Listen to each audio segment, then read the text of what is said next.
Class 10 trigonometry के एक नए चैप्टर की शुरुआत करते हैं जिसका नाम है T ratio of some particular angles.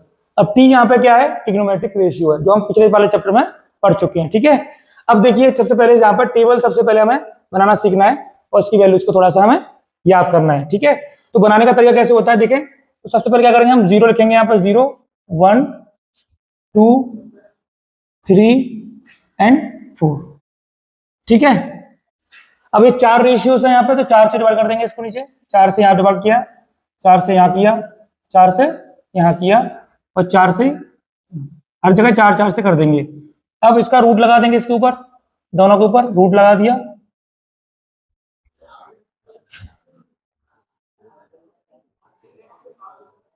ठीक है, रूट लगा दिया तो इसकी वैल्यूज क्या आने वाली देखें। तो सबसे पहले साइन हमारा थीटा होता है साइन। ठीक है, तो साइन 0.4 मतलब क्या होगा यहाँ पे बताइए। तो यहाँ पे अगर बाहर इसका 0 ही आने वाला है। ठीक है, 0.4 0 होता है। 1/4 क्या होगा बताइए। 1 का रूट 1 तो 1 होता है और रूट 4 का क्या होगा, 2 आएगा। ठीक, ये मैं साइन के लिए निकाल रहा हूँ। 2 से 4 2 टाइम्स कैंसिल हो गया तो 1/√2 आएगा। ये समझ में आया क्यों? देखो रूट जो होता है वो दोनों के लिए एप्लीकेबल है यहाँ पे। अब रूट 1 की वैल्यू हमेशा 1 होती है और नीचे रूट 2 की वैल्यू रूट 2 है, क्योंकि रेशनल नंबर है ये। अब 3/4 है तो देखिए ये रूट 3 तो ऊपर रहेगा, लेकिन जैसे रूट 4 के मतलब रूट के अंदर 4 आएगा तो वो 2 हमें दे देगा और ये 4 से 4 कैंसिल, यहाँ पे 1 आएगा। ठीक है, तो ये सारी साइन की वैल्यूज आ गई। तो लिखते दोबारा से हम, 0 आया इसका आया 1/2, इसका आया 1/√2, ये आया √3/2 और ये आया 1। इतना क्लियर हुआ। अब कॉस की जो वैल्यूज होती हैं वो साइन के जस्ट अपोजिट होती हैं, तो ये वाला जो है इसको जस्ट रिवर्स करके हम लिखेंगे। यहाँ से शुरुआत करेंगे 1 फिर √3/2 1/√2 1/2 एंड 0। इतना क्लियर हुआ। अब कॉस का क्या आता है, 10 आता है। tan थीटा की वैल्यू क्या होती है बताइए। tan थीटा की वैल्यू निकालने के लिए हम क्या करेंगे, तो हमें एक रिलेशन याद होगा, मैंने पिछली वाली क्लास में कराया था। tan थीटा की वैल्यू क्या होती है, sin/cos होती है। ठीक है, और cot थीटा की वैल्यू क्या होती है, cos/sin होती है। ठीक है,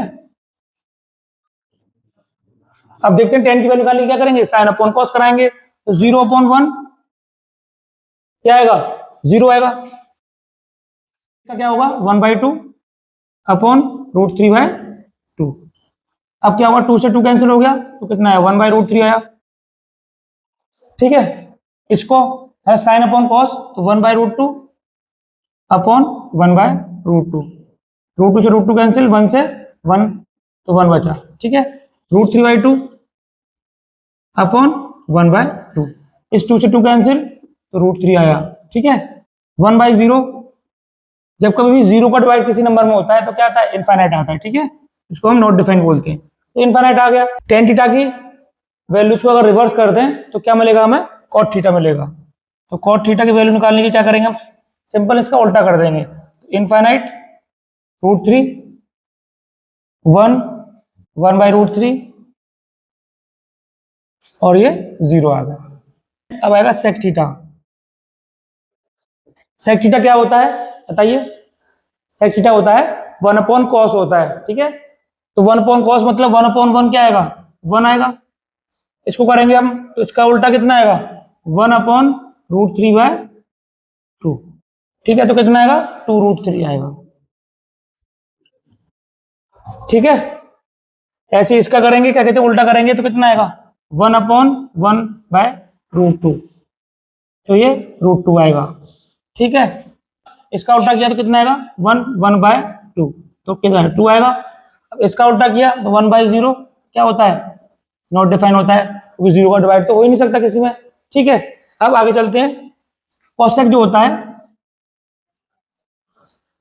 कॉसेक थीटा की वैल्यू निकालेंगे तो इसका जस्ट उल्टा कर देंगे। ठीक है, तो इसका उल्टा करेंगे तो कितना आएगा, इनफाइनाइट। ठीक, 2 ये √2 2/√3 और 1। तो ठीक है, ये वैल्यूज हमें एकदम कंठस्थ से याद करनी है, मतलब एकदम अच्छी वैल्यू याद करनी है, जिससे हम जल्दी से जल्दी वैल्यूज को पुट कराएं और आंसर निकाल सकें। ठीक है, अब ये टेबल बनाने में थोड़ा सा टाइम भी लगता है, तो एग्जामिनेशन में क्या करना है, सबसे पहले जो टाइम मिलता है हमें उस कॉपी के पीछे सबसे पहले इसको बना लेना है, जिससे हम आसानी से वैल्यू पुट करा सकें। अगर याद हो जाए तो और अच्छी बात है, ठीक है।